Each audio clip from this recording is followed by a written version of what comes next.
Hey there, brain hackers. Dave Farrow here with another Brains Behind It. I'm talking to Renee Jones. She's a counselor. She is a healer. She talks about food, and I know I talk a lot about food on this show. We've had a bunch of people doing tech startups with food.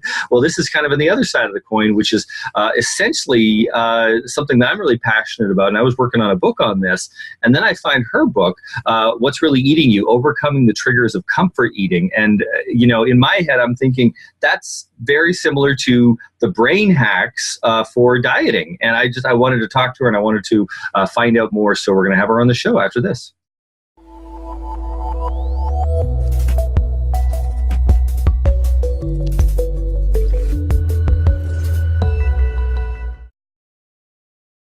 Hey, Renee, how you doing? I'm doing well. How are you? I'm doing really good. So, so you are a counselor. You actually do several things, but your book is pretty popular. It's Overcoming Comfort Eating Triggers. Anybody who's ever struggled with their weight, or just anybody has a problem with that. What success have you seen with this book, and what do you think is the most important thing to take from it? Well, I think the success comes from the fact that all diets will work. It's just sticking to them. And the number one thing that sabotages a diet is comfort eating or emotional eating or stress eating.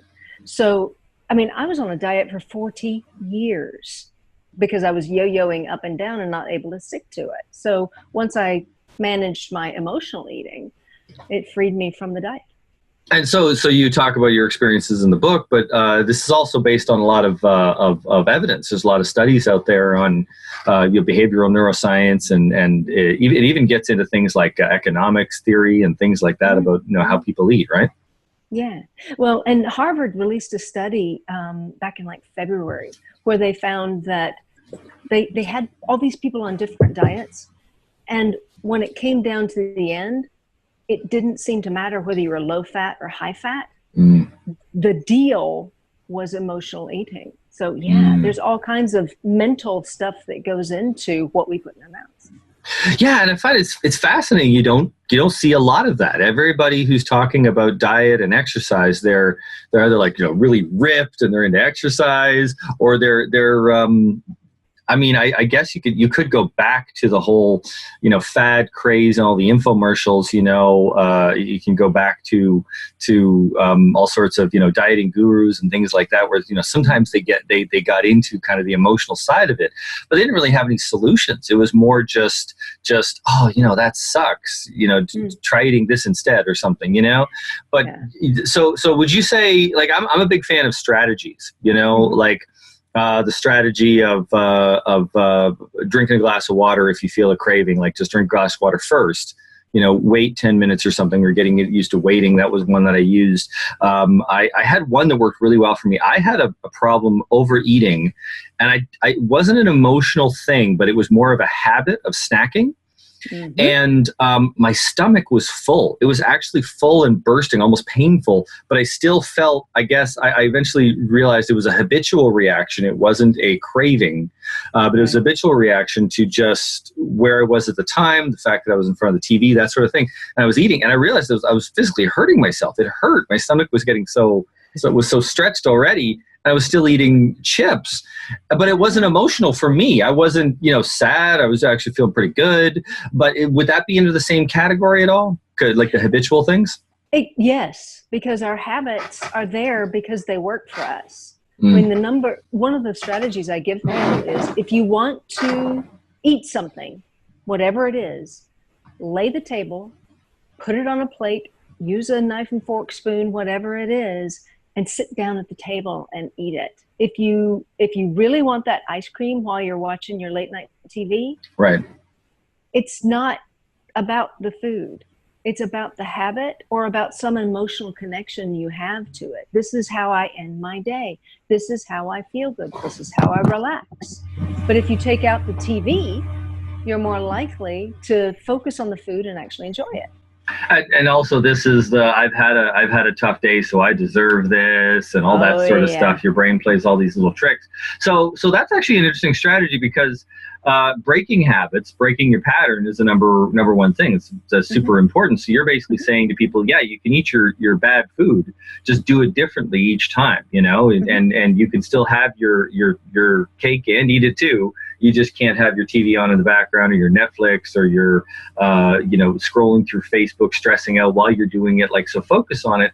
And what's the theory behind that? If you focus on, pay attention to it more, you'll enjoy it more. You don't need as much. Because we eat so mindlessly often, we get finished. We've eaten it all very quickly. And it's like, well, I didn't enjoy that. I need another one. In fact, I remember years ago,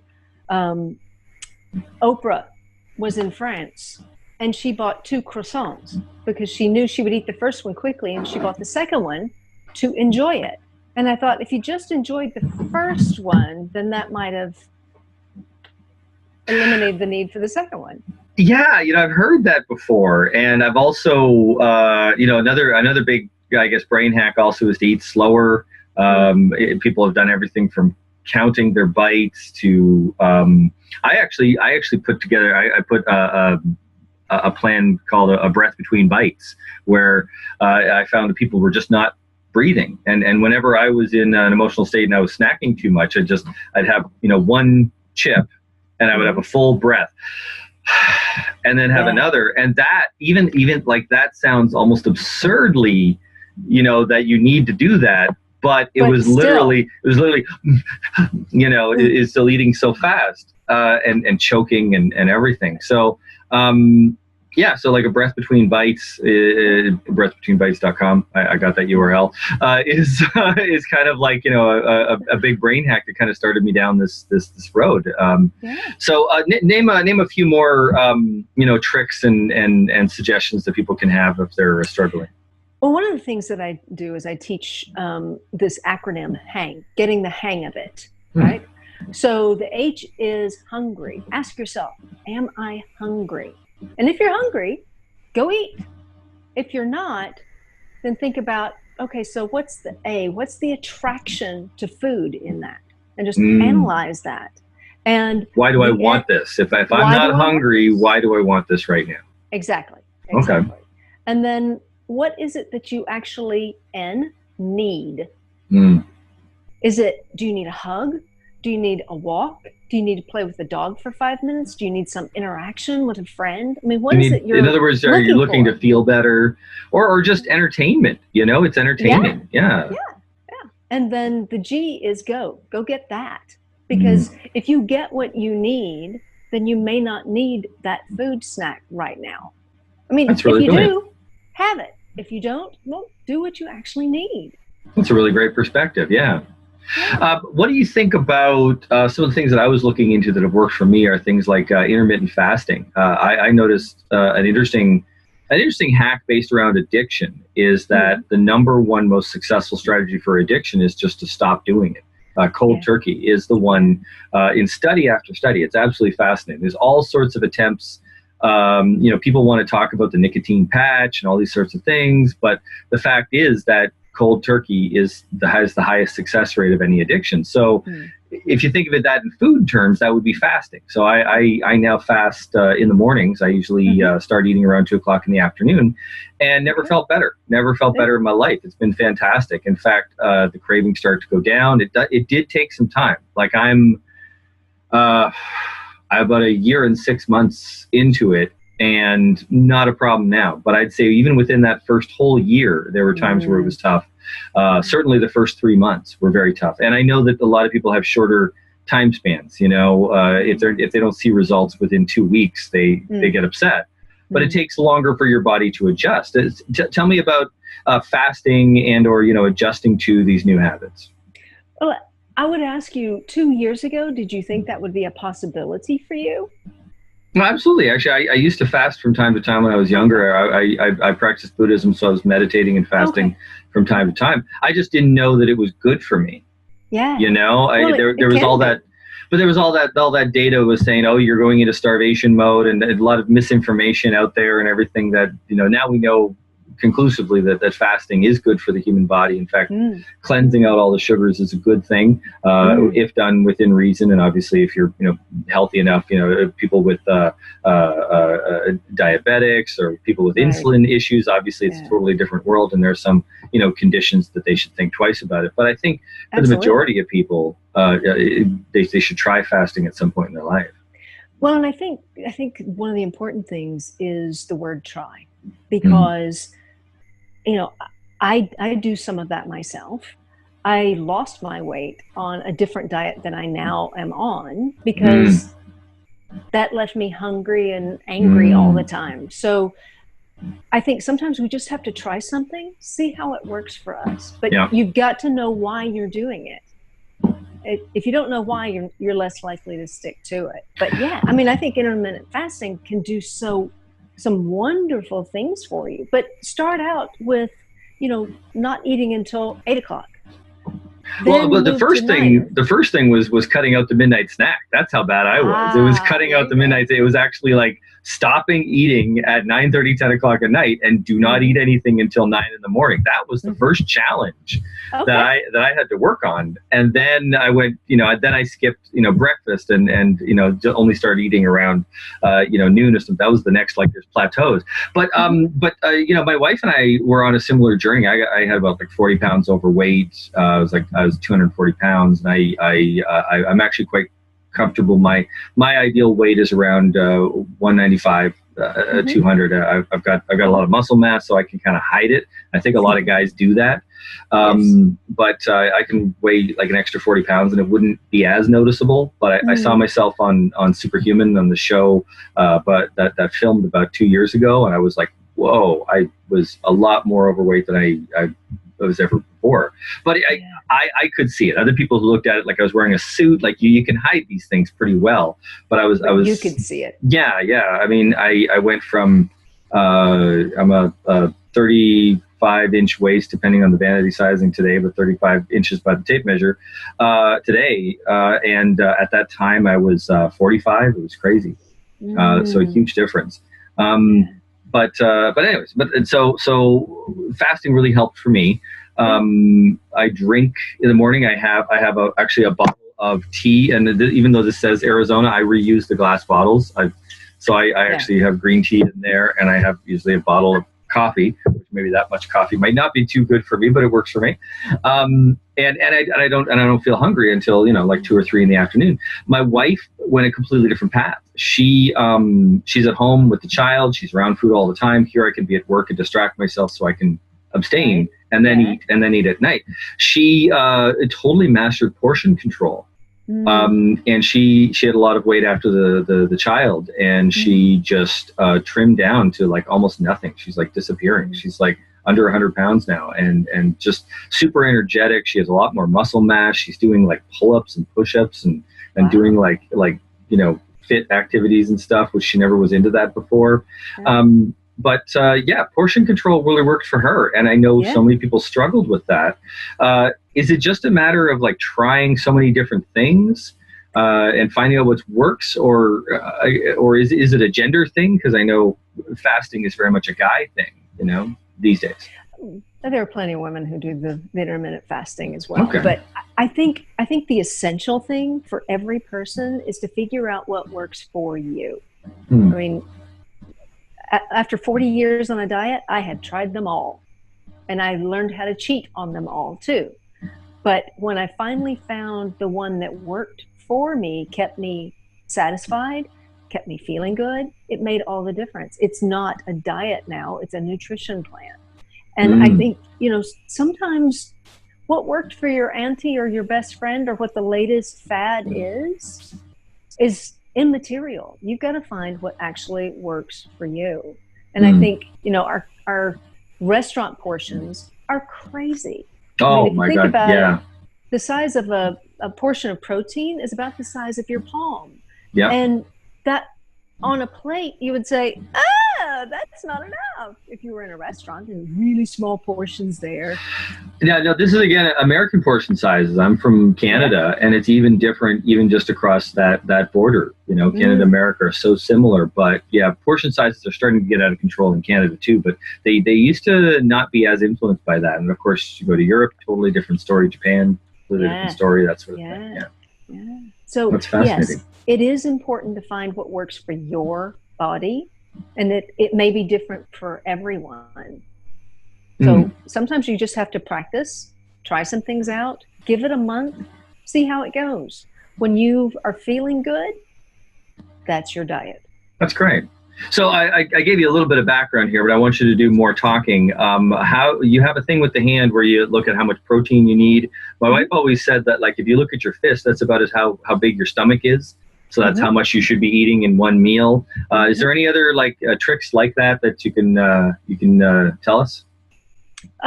Yeah, I mean, I think generally, what is it? The baseball is the size of the starch if you do starchy foods. Oh, okay. But it depends on the person, right? I mean, I have a bigger stomach than some smaller, perhaps, right? Well, there is that. I think men get more than women do, just because. I mean, I think one of the things that I learned along the way is I'm only 5'3". Right. I have a medium-sized frame.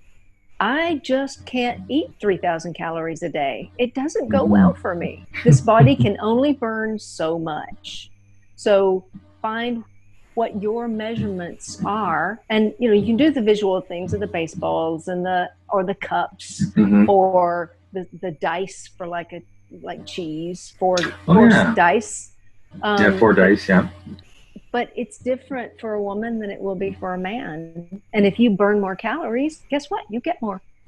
So tell us what's the difference, biggest difference between men and women that you would suggest when it comes to triggers of comfort eating, the psychological side of it. One of the things that I find with men is the ice cream at night thing. Yeah, that was a big thing for me. Yeah, why is that? It is. My theory is that it has to do with how your family did comfort.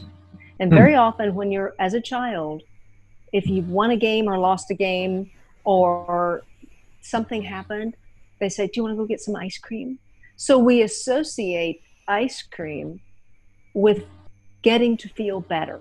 And that's a huge thing for men. I haven't seen it as much for women. Do you think it might be a physiological thing? Like, ice cream is high in fat, and that's where you kind of store fat. You do that at night, kind of when all the predators are gone or something. I think there might be like an evolutionary thing there. It's quite possible that, and you put fat and sugar, and you may as well just stick it on my hips. What about bread? I find this might just be my observation, but I know several women in my life that just seem to be addicted to bread, whereas I don't see that with guys as much. Is there a gender thing there? I don't really know. Bread and pasta. I know women do a lot of things, but the key is you eat something pleasurable, you get dopamine, and you feel better. So it depends on what your background is too, and everything as well. Yeah, I think so. I mean, mine was peanut butter. Really? Yes, I was completely addicted to peanut butter. But what I finally figured out was, oh, you know what? My grandmother loved peanut butter. We bonded over that. And when she was no longer with us, I found that connection in the jar. And it wasn't so much just the peanut butter. It was connected to the encouragement that my nan gave me. Oh, so wow. When I wanted to feel close to her, I would go get peanut butter. That's brilliant. I think it is so much about what's in your background, what is driving you to food. Because when you crash land in front of the refrigerator and pull up a chair, that's usually not about actual food. There's something else driving you. You just blew my mind. I always had a thing for bacon, which shouldn't surprise people because people love bacon. But bacon is wonderful. I was vegetarian for well over 15 years, and I still craved bacon. I love the smell of it. and I had like salty substitutes, right? But now I'm realizing that we always cook bacon first thing in the morning at the cottage, and that was our family cottage. It's the most beautiful place on earth in Biscoe Tacey Lake. You can check it out if you like. Looks absolutely fantastic. Wow, yeah, kind of just blew my mind, you know. I'm going to go have some bacon now. There's always a connection. And once you figure out what is that connection, then you can manage it. So how would you manage it? Is it a matter of like you get to have your treat, but you have certain rules in place? Do you use like a rule-based system? Like that's what a lot of people think of is this diet has rules and I'm cheating if I break the rules. What's your suggestion? You know, I stopped buying peanut butter for a while just so I could get a handle on it. And what I found out is that, you know, there are places where they have these jars and they hold it for me and they keep it fresh. They even call it a store. So if you need it, you can always go get it. But that puts one layer between you and that trigger food. So you don't get the big economy size. You'll get one little thing. When you're out of it, you just procrastinate buying a new one and say, you know what, I don't really need it yet, and it's over there. So scarcity. So you can't get into that scarcity mindset. How much do you think that scarcity mindset plays a role? That I have to eat this because I'm going to run out. If I tell you can never have that again, what are you going to do? You're going to want to have it all the time. Yeah. So knowing it's there. It's available to you. You can go get it when you really want it, but you might want to think about, do I really want this? Or what is it that I need? Do I need to look at pictures of my grandmother? Do I need to just do a little grieving around that? Do I need to get a different ritual? I know somebody every day on the way home from work, they pass by a store, they get a chocolate bar and they eat the chocolate bar on the way home, and they just needed a different ritual, you know, and it's listen to the radio or something else that replaces that. But find what works for you. I think that's my next book is find what works for you. You do you. That's your book title.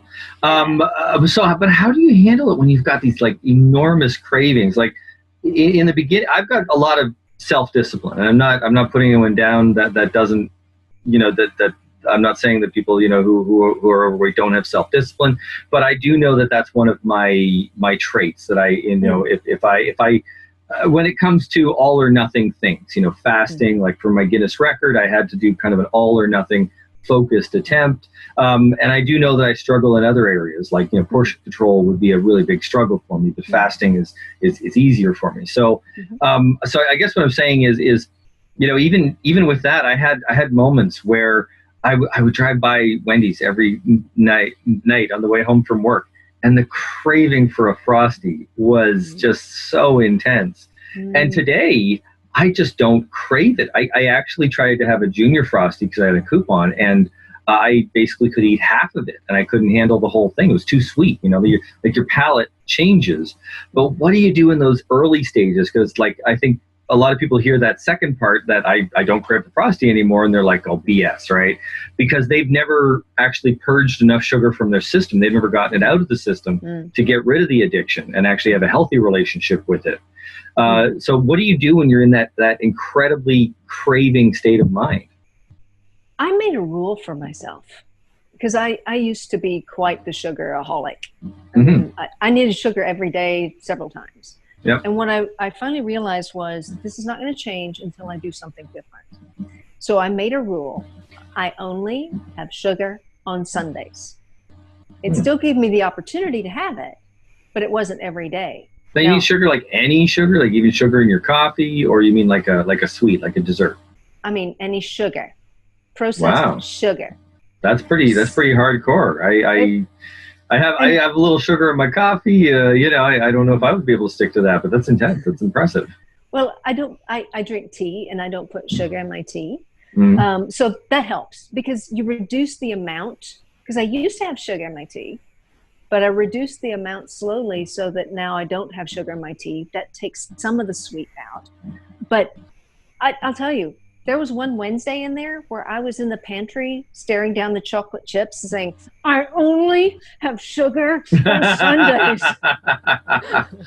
Well, what about a suggestion for a normal person? Could you do something like maybe sugar every other day? Sure. You know, like today's not. Yeah, because I think that delayed gratification is one of the biggest principles of success. You know, whether it's everything. You know, investing in a business, getting good grades in school, working out, everything. It's delayed gratification, right? So, if I could delay that gratification for a day, yeah, I could see that. I don't know if I could wait till Sunday, but I could do every other day maybe, and then you're eating half the sugar that you normally would, right? Maybe a little bit more because you binge a bit on the other days, but still overall. Yeah. Well, and when I was taking sugar out of my tea, I took 1 cup a day that didn't have sugar in it for 3 or 4 days, and then I cut 2 of them, and then I cut 3 of them. And finally, I think I spent a month with my last cup of tea of the day having sugar in it. And then it was like, okay, this doesn't taste right anymore. And your palate adjusts to that. Just like the Frosty is too sweet for you now. Yeah. I found there's so many things that taste sweet. I didn't know almonds were sweet. Did you know almonds are sweet? Yeah. It was like, oh wow, you begin to taste things again, so your palate you also become very picky with things that you didn't before, like water. Oh my God, I can't just drink some water. It tastes too bitter, or it tastes like soap or something. Somebody else drinks it, they can't tell. Yeah.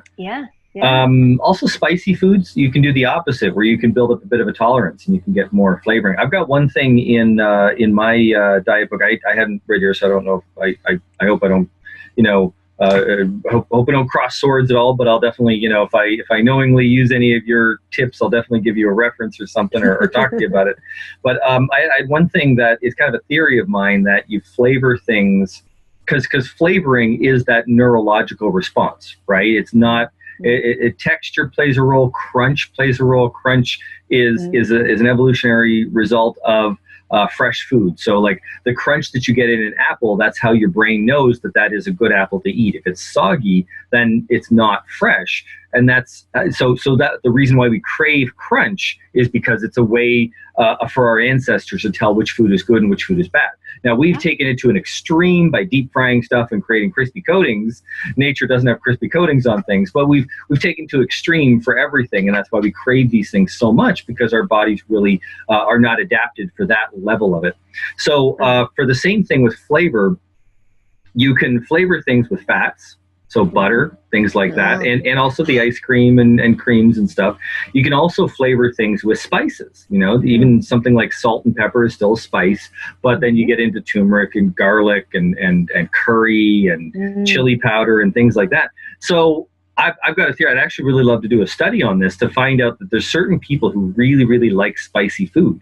And I wonder if, as a result, they end up eating less fatty foods, because the more spice you have, the less fat that you need. Fat is a flavoring because it sticks the flavor to your taste buds. That's why when you eat something really creamy, it'll stay there for a while and go, I can taste that, right?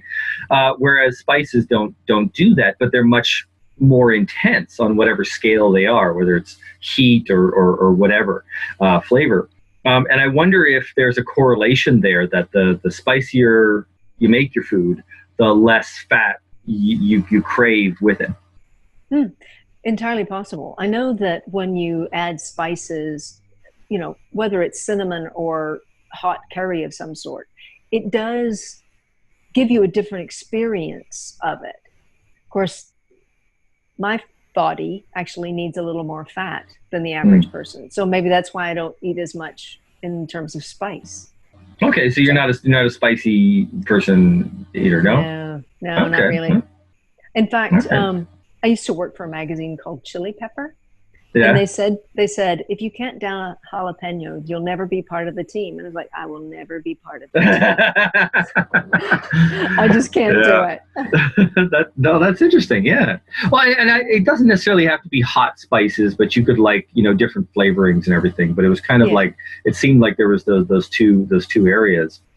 Um, yeah. Okay. So what about things like that, like individual palate distinctions? Different cultures have different, diets. How do you tackle that with kind of a one size fits all approach? Where I know you're not a one size fits all, but you have certain experiences. We all have certain limitations, and different people come from different backgrounds, and also different areas have different access to different foods as well.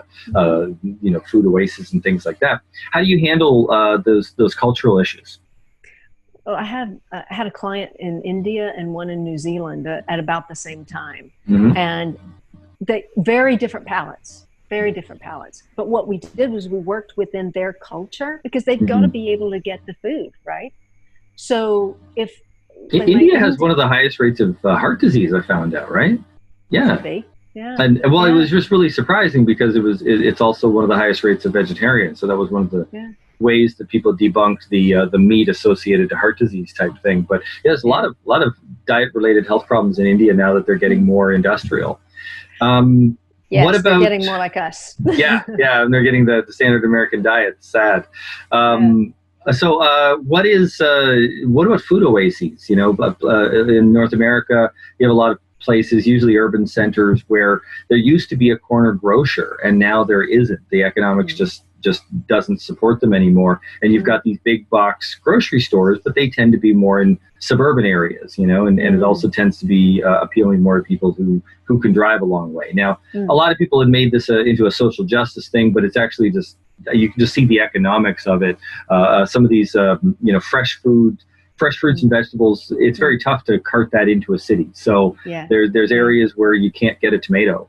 What do you do in situations like that, and how can we change that?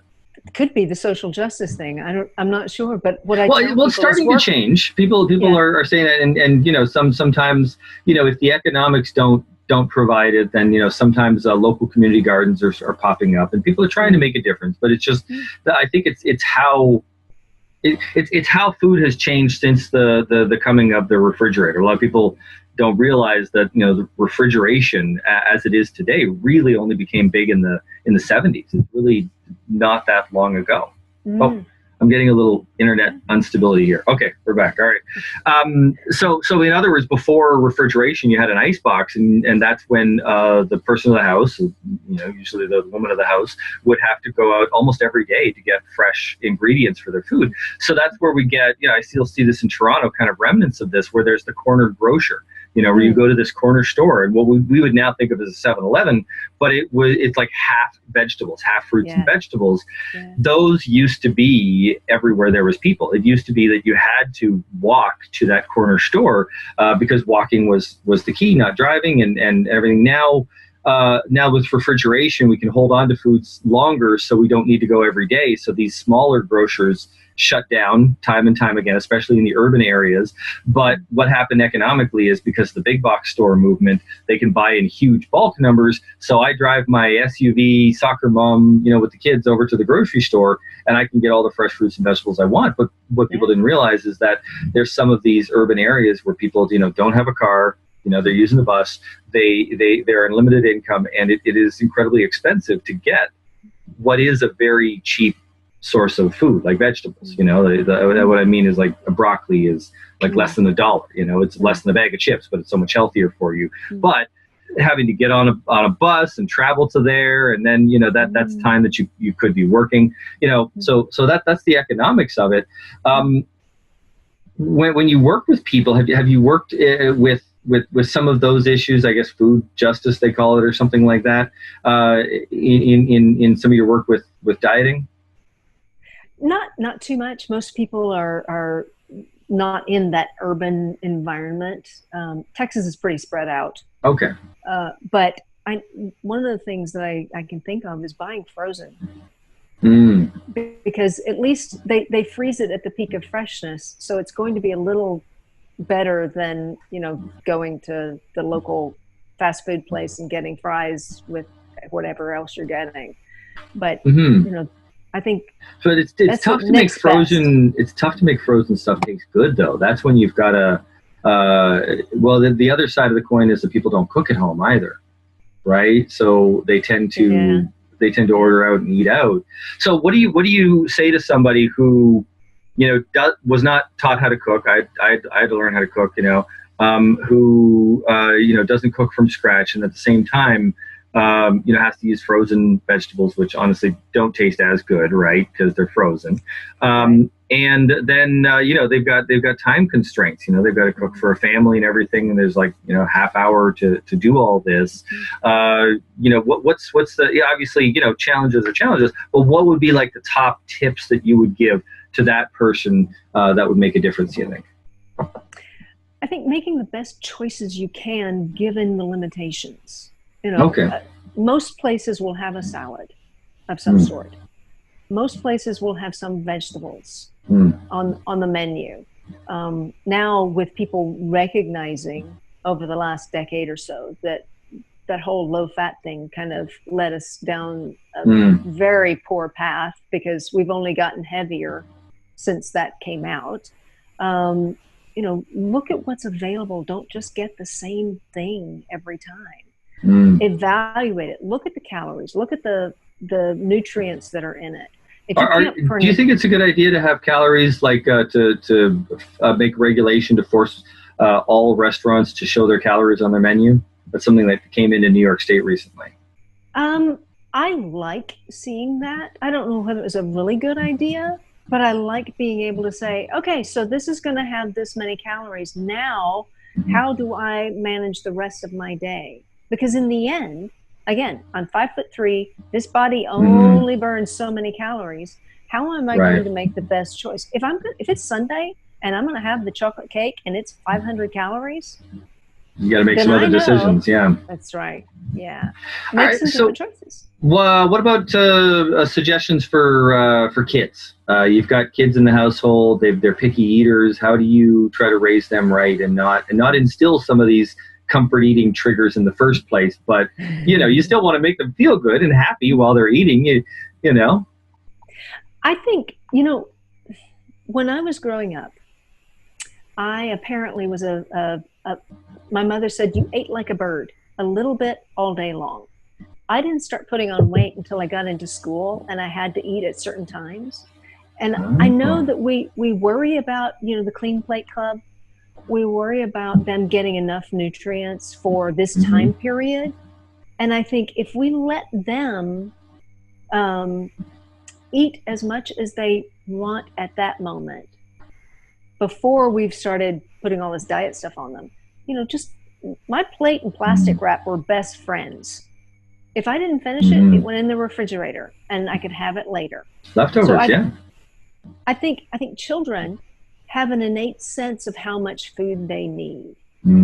And when we're trying to, put them on our schedule, it alters their intuitive eating pattern. And it sets us up for gaining weight. You've got to eat all of this right now. Yeah, it's tough because sometimes, because that you want to get your children to eat, but they they sometimes resist you on it, and you don't know whether you should push or not. For Lex, my son, what we've done is we taught him the difference between healthy food and fun food. And healthy food is going to make him big and strong, and fun food is just for entertainment. So you have a little bit of it, right? And, we always kind of make these deals where if you finish that, then you can have one little chocolate egg from your Easter thing or something like that. And, making these deals like that, it kind of shows, I think it shows instinctively that treats should be the minority of your diet and healthy food should be the majority. Treats should be treats, not the main course. Right. All right. Well, this has been fascinating. Tell people how to get a hold of you. You have a great website name. Yes, it's packyourownbag.com. All right. And pack your own bag. What's the idea behind that? Well, I think our baggage sort of gets packed for us. And we continue to work from that baggage until we say, hey, I didn't mean to go here, or I really don't want to live that way. We unpack some things and then pack for the journey you want to be on. What do you need to take you on your own journey, not the one that you stumbled into or were told to? That makes sense. It makes total sense. Well, thank you very much, Renee, for being on the show. You're definitely a brains behind it, and I even learned a few little hacks and tricks as well. Good. Thank you for having me. All right.